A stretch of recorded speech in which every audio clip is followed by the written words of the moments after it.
Hola a todos y todas. En este vídeo para trabajar en casa vamos a revisar la base de datos de proteínas UniProt. En principio lo primero que nos vamos a encontrar va a ser su formulario de búsqueda con información variada, con distintos enlaces a la ayuda de la propia base de datos. Nosotros nos vamos a fijar inicialmente en este cuadro de aquí en azul, en el que podemos ver que la base de datos se divide en dos secciones distintas. Una es SwissProt, que tiene actualmente poco más de 500.000 secuencias, que son secuencias que están manualmente anotadas y revisadas. Es decir, que los expertos en proteínas de la base de datos han revisado su información y la han contrastado. Por ejemplo, con publicaciones científicas. Y por otro lado tenemos otra sección que, como veis, tiene más de 73 millones de secuencias que contiene proteínas que no están revisadas. Veis que inicialmente pues están anotadas de forma automática y no están revisadas por los expertos de esta base de datos. Bien, nosotros vamos a hacer una búsqueda rápida de la proteína P53. Ya veremos en clase otras formas de realizar búsquedas dentro de la base de datos. Nos encontramos una lista de proteínas, dentro de la cual vamos a entrar en la de humano, ¿vale? En la ficha de la proteína de P53 de humano, ya que tiene gran cantidad de información. De hecho, esto es algo que podemos ver, ¿vale? El que esté revisada la ficha de esta proteína, como vemos aquí, está en SwissProt, y como digo, podemos comprobar que tiene mucha información, sobre todo mucha información pues de anotaciones funcionales, de información sobre las características funcionales de la proteína, mirando aquí en la puntuación de anotación, que la tiene al máximo, ¿vale? Tiene 5 puntos de 5, con lo cual quiere decir que la ficha es enorme, porque tiene muchísima información de características, por ejemplo, de función, de procesos biológicos, de las otras bases de datos, etcétera. Aquí podemos ver pues el nombre de la proteína. Podéis ver, por ejemplo, que el gen se llama la proteína en sí, y el gen se llama TP53, o sea, oficialmente no se llama ya P53, sino que lleva esa T delante. Sin embargo, P53 sigue siendo un sinónimo de esta proteína. Eso es algo que a veces genera problemas cuando estamos trabajando con proteínas determinadas simplemente por el nombre de su gen o de la proteína. Aquí tenemos información sobre la función, y luego nos encontramos ya a encontrar anotaciones funcionales. Por ejemplo, aquí vemos, ya veremos también en clase qué quiere decir, cómo se clasifica, cómo se trabaja con estas anotaciones Go, ¿vale? Pero ahora mismo simplemente quedaros con que son características sobre la función molecular de nuestra proteína, sobre procesos biológicos en los que está implicada nuestra proteína. Por ejemplo, veis aquí pues por ejemplo en diferenciación celular, en proliferación, o en daño de ADN, etcétera, etcétera. Y tenemos también, podemos encontrar también información sobre la localización subcelular de la proteína. Como veis, aquí hay muchísima información. Vaya a entrar en fichas en las que puede haber una sola anotación, 2 o 3 o incluso ninguna. Tenemos también keywords, ¿vale? Que estas son propias de la base de datos UniProt, que de nuevo son características de la proteína, ¿vale? Que forman parte de un vocabulario pues controlado. Como veis, son términos bastante específicos, ¿vale? Que nos dan información sobre la proteína. Por ejemplo, está implicada, aquí veis, en regulación de la transcripción, ¿no? Bien, hay otras anotaciones también que son muy interesantes en esta base de datos, que son las anotaciones posicionales, que es lo que veis aquí, ¿vale? Lo que se conoce como las features. En este caso son aminoácidos o regiones aminocídicas de la proteína que se saben que están implicadas. Por ejemplo, aquí nos está diciendo que la posición 176 está implicada en unión a zinc, en unión a un metal, que en este caso es el zinc. O sea, sabemos que ese aminoácido 176, que si le damos aquí a la posición podemos ver cuál es, ¿vale? Vemos que es una cisteína, una C, está implicada en unión a zinc. Bien.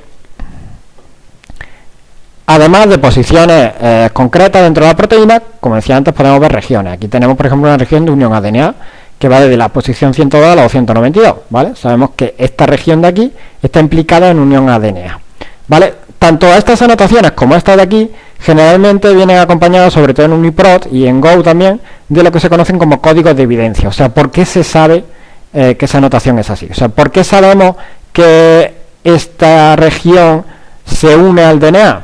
Vale, pues si entramos a la ficha de la proteína desde otro sitio, desde una ficha que ahora después veremos, pues nos puede decir cómo se sabe. Se puede saber, por ejemplo, por similitud con otra secuencia, porque hay un experimento de laboratorio publicado en el que se ha dado esa evidencia, etcétera, etcétera, por un experimento, por ejemplo, de interacción, lo que quiera que sea. Entonces, evidentemente, tenemos evidencias más fuertes, ¿vale? Y otras con menos peso, como por ejemplo serían los que decía antes de similitud. Si queremos ver todas las anotaciones posicionales de una proteína, podemos entrar aquí, ¿vale? En este Feature Viewer, en el que podemos ver la proteína, un gráfico de la proteína que tiene 393 aminoácidos, como veis aquí, y las distintas regiones que tiene. Aquí, por ejemplo, en dominio, pues vemos el sitio de unión al DNA, que iba desde la posición 102 a la 292, y podemos ver, pues, por ejemplo, aquí otras regiones. Aquí tenemos una región desde la 1 a la 44, que es un dominio de activación de la transcripción. ¿Vale? Pues sabemos que ese dominio está implicado en eso. Si queremos hacer, por ejemplo, un experimento de mutagénesis dirigida, pues para inactivar la activación de la transcripción de esta proteína, pues deberíamos de irnos a esta región. Luego tenemos, por ejemplo, pues incluso, fijaos aquí, experimentos de mutagénesis. O sea, fijaos que si yo pulso aquí, en la posición 183, se sabe que si mutamos la serina que hay por una alanina, se evitaría la fosforilación de esa serina. En este caso, pues de forma evidente. Entonces, podemos analizar posicionalmente nuestra proteína. Si volvemos de nuevo a la ficha principal, pues podemos ver que hay gran cantidad de información. Tenemos, por ejemplo, también publicaciones, ¿vale? Podemos encontrar publicaciones en las que pues se ha trabajado con esta proteína y ha salido información, por ejemplo, pues funcional, que puede luego formar parte de esta base de datos. Si seguimos pues bajando en la ficha, podemos encontrar, pues como digo, datos también, por ejemplo, de mutaciones conocidas, mutaciones que, por ejemplo, den lugar a enfermedades. Bien. Y si seguimos bajando, tenemos información, por ejemplo, de interacciones, etcétera. Y bueno, desde aquí, ¿vale? Estoy buscando para ver la secuencia. Desde este menú podemos ir directamente a determinados, pues, bloques de la ficha. Aquí, por ejemplo, en la secuencia, como decía, podemos ver la secuencia aminoácidica completa de la proteína y ver que, por ejemplo, en este caso tenemos 9 isoformas, ¿vale? 9 isoformas distintas, o sea, hay 9 transcritos que expresa el mismo gen y que dan lugar, pues, a 9 proteínas, 9 variantes diferentes, 9 isoformas distintas. Bien, algunas pueden ser, por ejemplo, mutaciones, ¿vale? Mutantes, y otras simplemente son transcritos alternativos. Si le damos aquí al botón de FASTA, en el principal, ¿vale? En la isoforma 1, si le damos al botón de FASTA, podemos descargar la secuencia aminoácidica en formato FASTA, ¿vale? Podemos verla y descargarla. Bien. Por otro lado, también podemos entrar en la ficha, aquí en el botón de Format, arriba del todo, en formato texto, en formato FASTA, ¿vale? Para ver de nuevo la secuencia de formato FASTA que veíamos antes, y aquí en modo texto.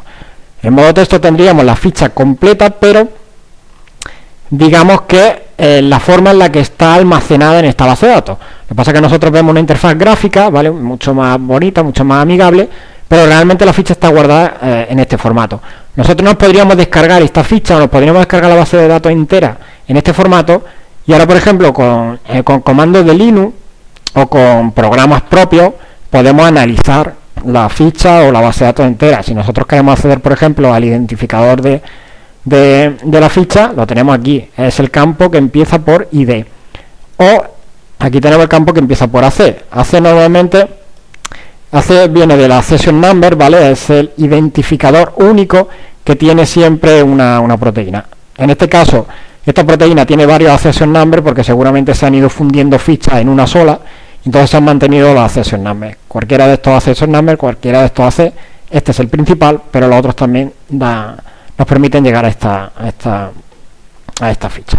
Tened en cuenta que lo que viene aquí como identificador puede cambiar con el tiempo, ¿vale? Puede que a lo mejor este identificador sea P53 Human, puede que con el tiempo le cambien el nombre a TP53 Human, porque ya hemos visto que eso es un nombre alternativo. De hecho, aquí en el campo de GN, Gene Name, tenemos el nombre de la proteína, TP53, el principal, y el sinónimo, que es P53. Y aquí, pues, como digo, tenemos la ficha entera con la que podemos trabajar. Aquí tenemos, por ejemplo, los FT, los features que veíamos antes, las anotaciones posicionales, y la secuencia que estará al final, ¿vale? La secuencia aminoácidica. Bien, lo que nos queda por ver de esta ficha, ¿vale? Aparte de lo que ya veamos directamente en las clases, sería el campo que se llama DR, de Database Cross References. En este caso lo que tendríamos serían enlaces a otras bases de datos donde hay más información sobre esta proteína. Por ejemplo, aquí hay base de datos de secuencia, que tenemos por ejemplo base de datos nucleotídica, GenBank, que seguro que la conocéis, o MBL. Ensemble, que será una base de datos con la que trabajaremos en las clases. Y aquí por ejemplo GenID, en la que vamos a entrar después, ya que tiene información, ¿vale? Estos son bases de datos de anotación genómica. Aquí lo que tenemos son información sobre el gen completo, ¿vale? Sobre lo que sería la secuencia del gen, información ligada a ese gen, ¿vale? Para completar toda la información, pues veis que tenemos base de datos de estructura 3D. Si se conoce la estructura 3D de la proteína, tenemos también enlaces a otras bases de datos, de química, de interacciones, de modificaciones posttraduccionales, por ejemplo, de fosforilación, etcétera, etcétera. Tenemos gran cantidad de bases de datos, según lo que se haya estudiado esta proteína y lo que se conozca pues desde otras bases de datos.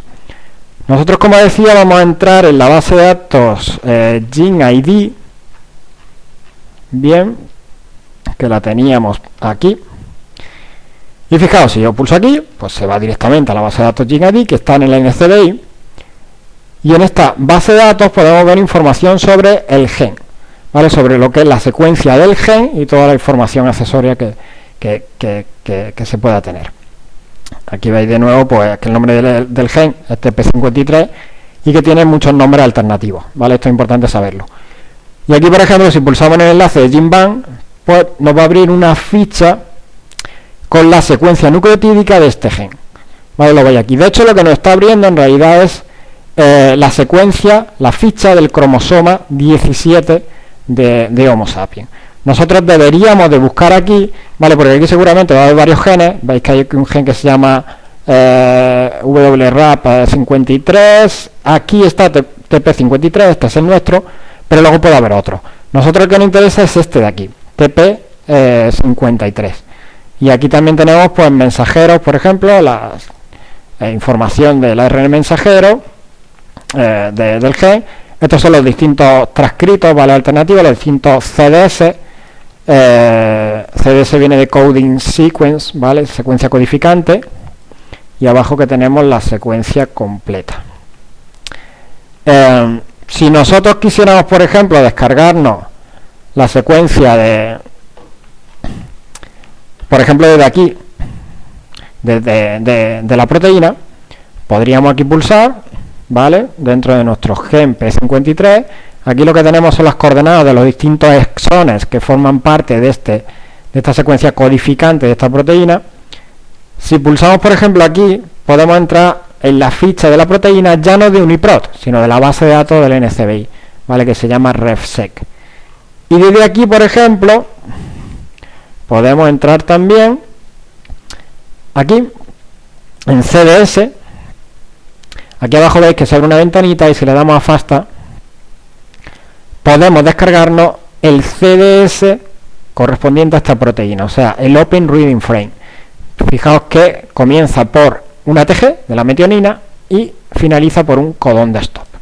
Vale, esto es simplemente un ejemplo de cómo extraer nueva información sobre esta proteína, en este caso el CDS, ¿vale? La secuencia codificante.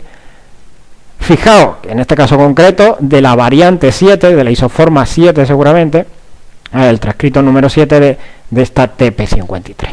¿Vale? En clase ya veremos cómo pues obtener más información desde esta base de datos UniProt, y entraremos también en alguna otra para completar información sobre una proteína en la que estemos interesados.